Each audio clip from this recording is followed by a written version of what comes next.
in at the moment. And so very, very exciting time, a week-long event of all these sessions. Last year there was, I think, 111 sessions. And so it was a very fun event. So you can either come to Fargo, be in Fargo for on premise for our event, or you can attend virtually right where you're at. So check it out on our website under events at GPUC. Thanks again for attending. And with that, Cheryl, I'd like to turn it on over to you. Excellent. Well, thanks, Judy. You can hear me okay? Yes. All right. Well, welcome everyone to the new QuickMail demo today. And we're going to talk about all versions of QuickMail, V1, V2, and V3. But V3 is the new stuff, so we definitely want to get to that. And as you said, I'm Cheryl Simmons. I'm the Vice President here at Implementation Specialist, and I focus in on our tools and making sure that we're building the right tools for you, our customer, and making sure that it's making your systems more efficient and easier to do your job, which is our goal. Along with me is Sandy, and Sandy is going to be checking out the chat and questions along in our webinar here. So if you have a question as we're going along in the demo or just want to jot down something in the chat box, feel free to do that. She's watching for that. Right, Sandy? Yep, I sure am. All right, excellent. It looks like you started the recording as well, so we're good to go. I did. All right. Again, thanks for coming. Let's go ahead and get started. Make sure my slides are moving here. First, let's talk about what is QuickMail, just in general, because if you haven't been exposed to it, I want to give you some background to it before we get into the new stuff. So QuickMail is our wsTOOLS product that allows you to send invoices from your invoicing window through email. And again, we have some setup options that you need to go through, but basically what it does is you go up under the additional menu and you'll click QuickMail, and it's going to take your invoice that you've created on, let's say, your service invoice window, and it's going to go print your invoice, your SSRS report, spit that out, that you have normally selected for that customer, and it's going to bring up an email window that's going to show, okay, here's who you have set up for who the email should go to. Here is the attachment of the invoice, but it gives you the ability to go and attach additional documents. So for example, let's say it's that service invoice that you're attaching, and you want to attach the call summary report that goes with it for when your technician was out there, or some pictures, or just some additional documents that would support the invoice that you're sending to the customer. And you can do all of that in that one email when it comes up onto your screen. And again, we have templates that we ship out that you can define and put your own logo on, put your own signatures on, and really, make this as simple as you want it to be, or actually as complex as you want to be, because we can get down to the customer location where you can put in specifics of, I want a certain template for this particular customer, I want a specific SSRS report that I want to use for them. Or again, you could do it all at the higher level as, all invoices are this SSRS report and all of them are this template. So again, it gives you that flexibility from a setup perspective. And all of that was introduced in our version 2 product. And again, you can email invoices within service invoicing as well as job invoicing within V2. And we're also introducing the maintenance invoicing here in V3. And we'll talk a little bit more of that as well. But before we get into that, I also want to talk about just some prerequisites to make sure for those of you that are thinking about getting QuickMail, what would you need to have set up, or what kinds of things does it integrate with? So taking a look at here, you'll see that we use 2016 or 2018 of Dynamics and Key2Act. And again, if you're on 2015, we can still have those conversations. But I know a lot of people are working on upgrading as well. So looking at 16 and 18, you also need to have your SQL server, your SQL reporting services deployed. And with that, there will be GP SSRS reports as well as Key2Act SSRS reports. And so you'd want to have those deployed.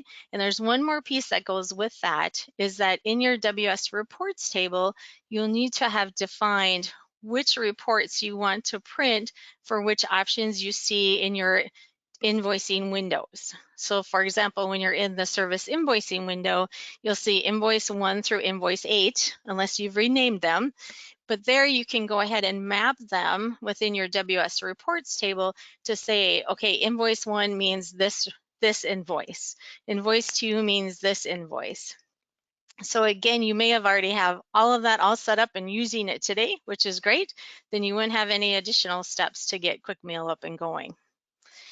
The third one here talks about configuring email for GP. And again, you might already be using this for sending out, let's say, statements and receivables.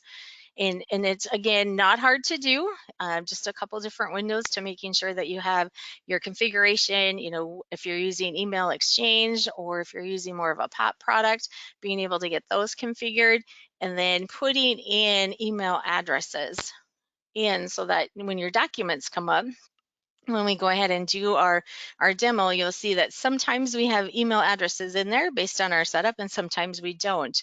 And those are all put in on our customer locations. Internet information page is where you put in all of your email addresses for both GP and for this product, QuickMail. And then lastly listed here is you have to be using your document attachment within Signature.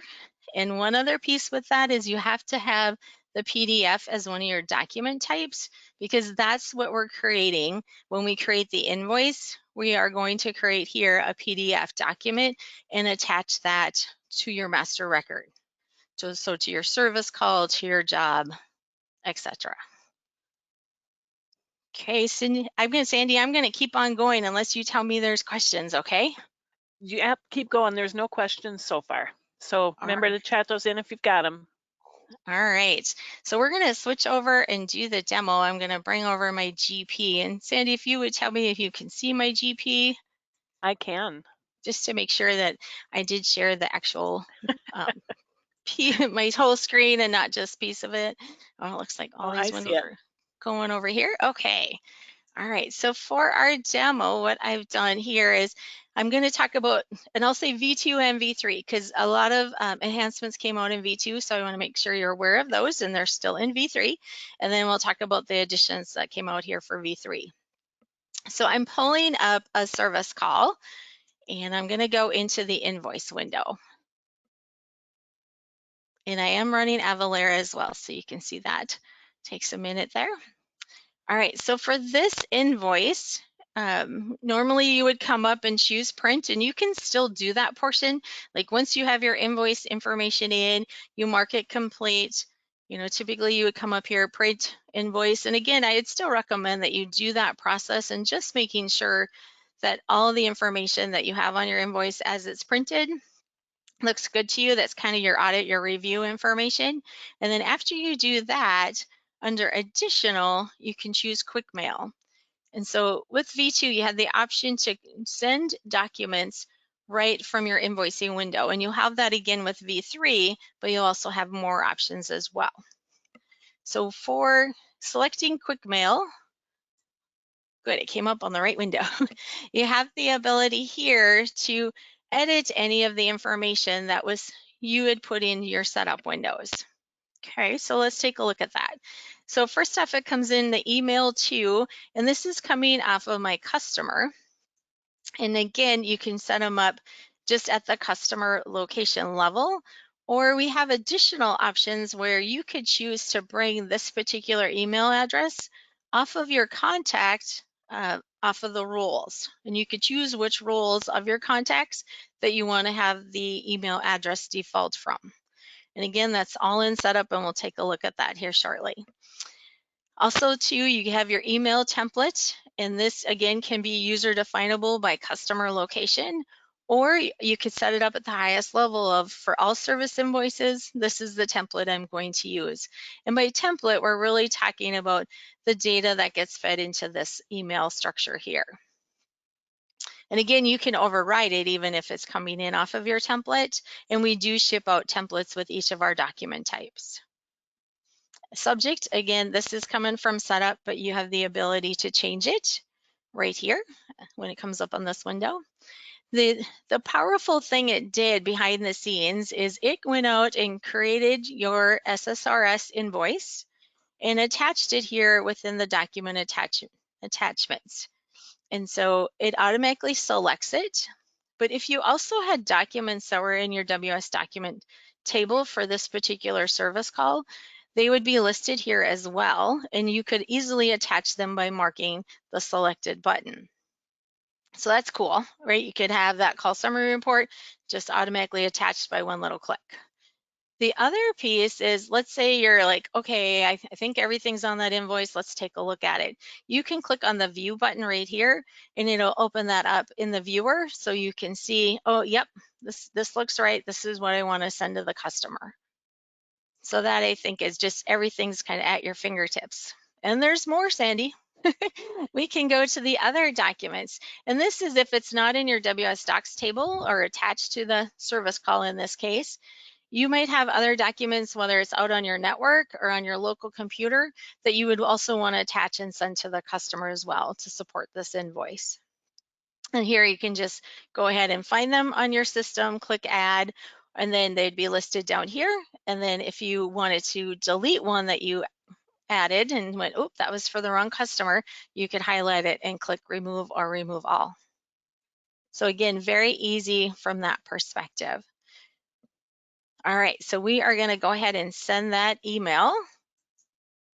And again, it's asking me to log on because this is the first one I'm sending here. So we'll go ahead and get, if I remember my password right, that's always the challenge. We'll see if I got it right. If not, it'll come back up and ask me. All right, so that on its way, and that document would be done with, right? And so we have that emailed out to the customer. I could save this transaction and move on to the next one. So that was all part of V2. And again, you could do the service invoices, you could do the job invoices, and I should say project level invoices as well within the job. So let's take a quick look at some setup.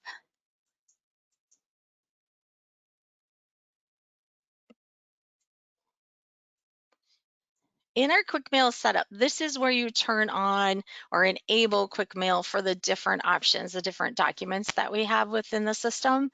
And here we mentioned we had job invoice, and you can also print that job invoice from the inquiry Zoom. Posted service invoice, again, is your service invoice, but posted ones. Project invoice, your job cost, your service call information, and service call would be printing out your work orders if you were sending those to customers, as some of you need to do that, as well as then we get into your service invoices. And Cheryl? new with the, yeah. Oops, sorry, I was going to say, while you're paused, we have a question here. Does the email get saved in the sent items in Outlook? Yeah, yep, it's using as you have it set up in GP of who you want it sent from. Yes, it's going to that particular person's or accounting at IS Corp or whatever it's called. Yeah, it would be saving that in that outbox. Okay, sorry to interrupt. I just wanted to get that outbox, out your there. history, I should say. Yeah. Thank you. Yeah, and we'll do some more emailing here shortly too. And then with version 3, maintenance invoice was added. And so this is the new one that if you're thinking, I have QuickMail and it's not on my list, that'd be why. Version 2 had everything above maintenance invoice. Maintenance invoice is new for version 3. So if you want to turn on, so let's say that service invoice, if you want to turn it on, it's enable QuickMail. And again, because you may not want it in all of your inquiry windows, you may not want it everywhere, because from an access standpoint, if they have access to the window, they'd be able to do QuickMail. So that's part of, you can pick and choose which windows you want QuickMail enabled on. And then from there, so for this service invoice, I mentioned how you set up your default SSRS report. And this is again for all service invoices, but you can go more granular at the customer location level. And so here's the ones that you see when you're in the invoicing window. They have the location, and this is where do you want the documents stored for WS documents. And this could be separate from what you have already set up in your system, because maybe you don't want all these invoice documents attached in your database. You want to actually store them out on your network system. So this just gives you flexibility for that. And if you say that you want it stored out on your network, you could put in the file path then of where to store that. We also have the naming. So the file that gets attached to your email, this is how you define how you want it named when it's an attachment, because as we all know, sometimes you get emails and you're questionable about that attachment. You want to make it, descriptive so that they understand, yep, the email is coming from you, and here is the invoice. If you want to, specifically call out, the document number, document type, saying that it's an invoice, and the document date. And again, you pick and choose which ones of these you want to use, as well as how you want them separated, whether it's just a space, underscore, for options. Here's your email template. And again, like I said, you can override this when you do each document as well as the subject line. And you may notice, if you guys were watching, I used customer 204, but it had a different subject line. So let's talk about why that could happen. So I'll go ahead and accept this. And again, all those settings are for each one of those documents. So let's go in and take a look at per location, I guess I'll say, which is our customer location setup window here. Oh, let me that's bringing up my other window. Give me a second here.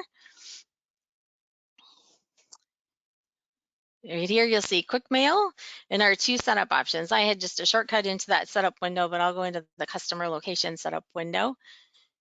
And here you can define by customer settings to override those generic settings per document type. So let's say here on customer 204, which is what I happen to have used for that service invoice, you could say it's for all locations. So no matter which location I'm doing an invoice for customer 204, it should use these settings down below. But you may even have, customer 204, let's say, and they have 3 different locations. And for each one of those locations, you have some different requirements about which SSRS report you should be using, which template you want to use, or even what email it should be sent to. Again, if you want to, keep all those things clean, you could set up your options by address ID. So again, great flexibility from that setup perspective. So I'm going to pull up the service invoice, and here's where I said you could tell the difference. So on the subject line, I put thank you for your business, where the other one had said, here's your service invoice. And again, like I said, you could specify your template, how you're wording the wording on the document file that's attached, as well as here's the option for using the roles. And then if you say yes, use a role. So it's not going to get the email address then from your information, your internet information page on the address. Here it's going to use the role from the contact. And then you choose which role you would want to have it associated with. So most likely probably your accounts payable role. Okay, I think my email's here, so I better save it there. All right, Sandy, any Cheryl? other comments? Yeah, go ahead. We have 2 more questions. The first one is, what user type has access to QuickMail Setup? Is it power users or what? Oh, okay, to these setup windows. And the Yep. setup windows, you can assign security for those. Okay. And then the other question is, does maintenance invoice work with master contracts? It does, yes. So let's talk about those, shall we? Good lead in? Yeah, sure. So, yep. So what I've shown you so far is all in V2, right? So all those setup options, location, etc. But now as we talk about V3 and what's new for V3, really gets into the ability to do batch processing or multi-selections. And let's take a look at that window. Because right now, when I went through it, right, I talked about you need to be on the invoice window. And on the invoice window, there was the additional option, right? And you selected QuickMail. But that's really only doing that one document that you're in at that point in time. And that's true for service invoice, that's true for job invoice and the project invoice. Where these windows here, you can do a whole batch at once. You could do multi-select, and we'll kind of talk through that. So here I'm bringing up, these are related to the service invoices. And there will also be one for the maintenance invoices, which I'll show here in a few minutes as well. So on the top is all of your filtering options. So like if you wanted just to see what invoices were out there for customer 204, type that in and click redisplay. And apparently I don't have any. Let me see, I thought I had one in there. I'll click this. And here we have, I don't, you can see right here, I had customers 106, 105, and 303. But if you wanted to filter off of the customer, and actually I do know that I just did 204 because, right, I just did it. So that would include documents that were already sent. So let's do that and bring in those, because you can see sent documents here as well. And so the other thing that's cool is, let's say you sent one out and the customer's like, I can't find it. Can you just resend it to me? You can also do history. And if you click on his, then it brings in everything that, so your work would be those that are still sitting in a batch, sitting in receivables ready to post, or your history would be those ones that have already been posted in receivables. So that would be bringing in all kinds of them. And here you can see the differences between posted and unposted. So you can represent those in checkboxes, as well as those have been sent through QuickMail or not. This window, you can also edit the email addresses, edit the subject. And so, but this only edits them for that particular document. If you wanted to change an email address, you would still need to go to the Internet Information page or to the role and change it for longevity there. This is only the temporary change just to that document. But we can, here, I won't select all of these, but let's go back to just our work documents here. So we have a few out there. As you can see, you can filter. It's kind of fun to play in this window, as well as you can even do, some different sorting and filtering right off of here on these different options. So let's say I wanted to email just this top one. To do that, you could click right here on this email button, and it will do what I did in the service invoice window. It'll go through and it'll bring up the window so you can still edit, add some more documents to it. You can do all that from this window as well. So I kind of look at this new window as kind of your working window, because you could bring everything in for the batch that you have out there that you've created today. And you could say, yep, for this one, I need to add some more documents. So let's do it one at a time. These next two, let's say, yep, these two are ready to go. I just need to send out the invoice to this customer, no additional attachments or anything. You could click the select button and click process, and it would automatically send those in the background for you, which is, I think, just cool. And of course, I'll be honest, I'll get an error because I don't have an email address on those two. I see that right now. But that's the way it works. I mean, and if it does get an error, it actually will give you a message saying that you had errors from those that you tried to send, and they'll be highlighted, and then they'll come back in kind of an orange tone to them so that you know you need to go make a correction. So it could be that they don't have, let's say the invoice wasn't selected, what type to print, the email address was missing, subject line, any of those kind of particulars that are required in order to make it go. So again, lots of full function in this window, as well as it tells you if they've already been sent so that you're not resending them over and over again. It's keeping track of that when you actually do the sending of the documents. Sandy, any questions? I'll pause there. Not any new questions now. All right. Pretty cool though, huh, Sandy? Very cool. Yeah, I love it. Love it. I do too. And I didn't point out there is the mark and unmark all. So like if you brought them into this window and your whole batch, like all 20 invoices are sitting in here and you're like, yep, let them go. You can do a mark all and it would mark all of them and the way that it would go. So here I can show that it works from this window as well. Here, Sandy, you're gonna get an email. Filling up my inbox. Yeah. Yes, we are. So here, I'll actually click the select button and click process. Again, if I click the email, it would look and feel just like I did it from the service invoice window. And then I got it's complete. And let's see if it went. I got it already. Did you? All right, I good to did. hear. And then if I move the highlight off of there, it would show orange if it had an error when it had went. So it's still in the work table, but as soon as I clicked redisplay, you'll notice it disappeared because I don't have the sent documents marked. But if I mark that and click redisplay, it would bring that particular one back on that I sent over to Sandy and that she could see it. So all good stuff. So that was service invoices. And then we also have another window for maintenance invoices. So let's just talk about maintenance invoices for a second here. Let me bring that one up. So maintenance invoices are a little bit different from service invoices in the sense of when you create a service invoice and save it, it's saving it already in that work table over in receivables, right? But as soon as you post it, right, then everything gets updated. For maintenance invoices, when you generate them, it's updating your service tables and sending over the document to sit in the receivables table. So when we say work table over here, we are talking about those that are sitting in the batch, ready to be posted within receivables, just like at the other window. But I just wanted to make that clarification here. And the same thing applies. So if they're posted, then you need to include history, and then we are keeping track of the sent documents as well. And Sandy, you already had the question about, does it support masters? Look at here.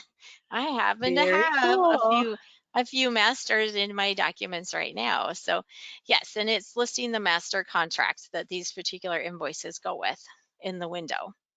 Where these others that are not marked as mastered, right? These are the regular contracts that those are attached to. So yes, it does support masters, and that works correctly as well as you can see which ones are associated with the master. And these would be the same where you can click the email and it would bring the one email up that you could go ahead and create any changes. You could add on document attachments and go from there. Or again, you can multi-select and click process just like we did on the other one. And it's a background process then at that point. If you are selecting, 100 plus emails that you want to be sending at one point, just keep in mind it may take a few minutes for it to get through that process because it's really, generating your invoice, putting that on as the attachment, sending, generating the next one, and so it could take a few minutes. So again, just something to be aware of as you look at that. All right, Sandy, any other questions over there? Nope, no new questions.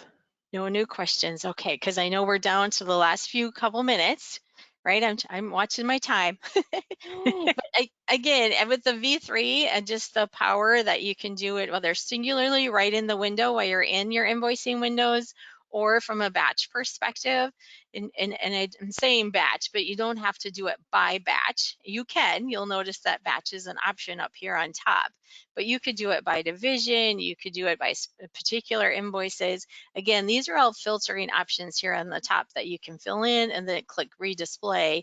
And based on your options here and what you're including, we'll bring in your information down here at the bottom. So it's all about, slicing and dicing your data for what you need to show.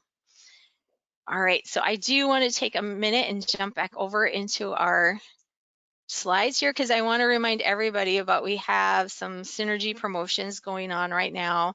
The buy 3 tools, get 3 tools, as well as that includes installation and getting you up and going. And then there's the buy 5 get 5 tool promotion as well, and that includes installation and training as well because we want to make sure you're up and successful on these tools as well.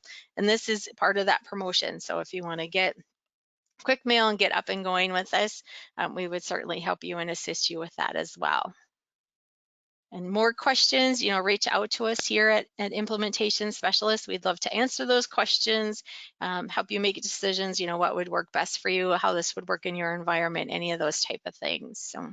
So Sandy, one last time, questions or comments? Nope, you've got them all answered already. So. Well, Excellent. That is great to hear. But I would say, if you have questions or comments, please reach out to us. We would love to hear from you. And again, for those that like what you see, contact us and we'll do a personal demo for you or answer any additional questions that you may have as well. So thanks for joining us today, Sandy and I appreciate it. And there's also another webinar next Wednesday as well. Just want to put a plug in for that. Sandy and I will be talking about some new tools that are coming out as well. So talk to you then. Thanks, guys. Bye-bye.